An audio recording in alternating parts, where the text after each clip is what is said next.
Thalassery archbishop Mar Joseph പാമ്പ്ളാനിക്കെതിരെ DYFI സംസ്ഥാന secretary നടത്തിയ പ്രസ്താവന അപലപനീയമെന്ന് ബി.ജെ.പി. സംസ്ഥാന ഉപാധ്യക്ഷൻ ഷോൺ ജോർജ്. ബി.ജെ.പി. കയ്യും കെട്ടി നോക്കി നിൽക്കില്ല. പൊളിറ്റിക്കൽ ഇസ്ലാമിന് വേണ്ടി കുഴലൂത്ത് നടത്തുന്നത് CPM-ഉം ഡിവൈഎഫ്ഐയുമാണ്. വോട്ടർ പട്ടികയിലെ ക്രമക്കേട് ആരോപണം തൃശൂർ ജനതയെ അപമാനിക്കുന്നതിന് തുല്യമാണെന്നും ഷോൺ ജോർജ് ചൂണ്ടിക്കാട്ടി. BJP-യുടെയും RSS-ന്റെയും കുഴലൂത്തുകാരായി കേരളത്തിലെ പിതാക്കന്മാർ മാറരുത് എന്നൊക്കെയുള്ള തരം താഴ്ന്ന ഭാഷ അഭിമന്യ പിതാക്കന്മാർക്കെതിരെ ഡിവൈഎഫ്ഐ അത്തരത്തിലുള്ള നിലപാട് സ്വീകരിച്ചാൽ അതിനെ കയ്യും കെട്ടി നോക്കി നിൽക്കാൻ ഞങ്ങൾക്കാവില്ല. BJP-യെ സംബന്ധിച്ച് ഈ വിഷയത്തിൽ കൃത്യമായ നിലപാടുണ്ട്. അവിടെ ഡിവൈഎഫ്ഐ പിതാക്കന്മാരെ കടന്നാക്രമിക്കുന്നത് വഴി ഡിവൈഎഫ്ഐ ആരുടെ കൊള്ളൂത്തുകാരായി മാറുന്നു എന്ന് കേരള ജനത തിരിച്ചറിയണം. വിവരങ്ങൾ നൽകാൻ കോട്ടയത്ത് നിന്ന് മിഥുൻ അയ്യപ്പൻ ചേരുന്നുണ്ട്. മിഥുൻ, വിശദാംശങ്ങൾ.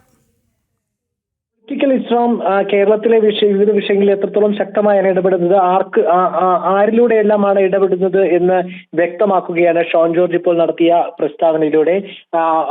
Bishop Thalassery archbishop Mar Joseph പാമ്പ്ളാനിക്കെതിരെ ഡിവൈഎഫ്ഐ സംസ്ഥാന സെക്രട്ടറി നടത്തിയ പ്രസ്താവന അപലപനീയമാണെന്നും ഈ പ്രസ്താവനയെ കയ്യും കെട്ടി നോക്കി നിൽക്കാൻ BJPക്ക് കഴിയില്ല എന്നും അദ്ദേഹം വ്യക്തമാക്കുകയുണ്ട്. നമുക്കറിയാം, ഇതിനു മുമ്പ് പാലാ ബിഷപ്പിനെതിരെയുള്ള വലിയ പ്രത്യക്ഷ പ്രതിഷേധത്തിലേക്കെല്ലാം പലരും എത്തിയപ്പോഴും BJP ആണ് അതിനെതിരെ പ്രതിരോധം തീർത്തത്. അത്തരത്തിൽ ശക്തമായിട്ടുള്ള ഇടപെടൽ ഈ വിഷയത്തിലും ഉണ്ടാകുമെന്ന് ഷോൺ ജോർജ് BJP സംസ്ഥാന ഉപാധ്യക്ഷൻ വ്യക്തമാക്കിയിരിക്കുന്നു. ഇത്തരത്തിൽ പൊളിറ്റിക്കൽ ഇസ്ലാമിന് വേണ്ടി കുഴലൂത്ത് നടത്തുന്നത് CPM-ഉം ഡിവൈഎഫ്ഐയുമാണ് എന്ന് അദ്ദേഹം വ്യക്തമാക്കുകയുണ്ടായി. ഡിവൈഎഫ്ഐ ഇപ്പോൾ നടത്തുന്ന പരാമർശങ്ങളും പ്രതികരണങ്ങളും എല്ലാം ഈ BJP കയ്യും കെട്ടി നോക്കി നിൽക്കില്ല. പ്രത്യേകിച്ച് ഇത്തരത്തിൽ ബിഷപ്പുമാർക്കെതിരെയുള്ള പരാമർശങ്ങളെല്ലാം ഇതെല്ലാം വ്യക്തമാക്കുന്നത് പൊളിറ്റിക്കൽ ഇസ്ലാമിന് വേണ്ടിയാണ് ഇവർ പണിയെടുക്കുന്നത് എന്ന് തന്നെയാണ് ഈ പുതിയ പ്രസ്താവനയിലൂടെ എല്ലാം വ്യക്തമാക്കുന്നത് എന്നാണ് അദ്ദേഹം പറഞ്ഞിരിക്കുന്നത്. ഒപ്പം തന്നെ തൃശ്ശൂരിലെ വോട്ടർ പട്ടിക ക്രമക്കേട് സംബന്ധിച്ചുള്ള വിവിധ പരാമർശങ്ങൾ, വിവാദ വിഷയങ്ങളെല്ലാം തന്നെ ഉയർന്നു വന്നിരുന്നു. ഈ വിഷയത്തിൽ പരാതിയുണ്ടോ എന്ന ചോദ്യമാണ് ഷോൺ ജോർജ് ഉയർത്തുന്നത്. നേരത്തെ രാഹുൽ ഗാന്ധിയോട് തെരഞ്ഞെടുപ്പ് കമ്മീഷൻ ചോദിച്ച അതേ രീതിയാണ്, പരാതിയുണ്ടോ, തെളിവുകളുണ്ടോ, ഉണ്ടെങ്കിൽ അത്തരത്തിൽ മുന്നോട്ട് പോവുക. അക്കാര്യം തന്നെ തൃശ്ശൂരിലെ കാര്യത്തിലും ഉണ്ടാവണമെന്ന് ഷോൺ ജോർജ് വ്യക്തമാക്കുന്നു.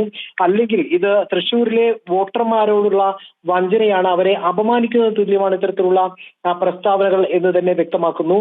ഒപ്പം തന്നെ ഛത്തീസ്ഗഡിലെ കന്യാസ്ത്രീകൾക്കെതിരെ ഉണ്ടായ വിഷയത്തിൽ BJP കൃത്യമായി ഇടപെടൽ നടത്തിയെന്നും ആ ഇടപെടൽ നടത്തിയതിന്റെ ഭാഗമായാണ് ഇവർക്കെതിരെ ഉള്ള നടപടികൾ ലഘൂകരിക്കാൻ സാധിച്ചത് എന്നും അദ്ദേഹം വ്യക്തമാക്കുകയുണ്ടായി.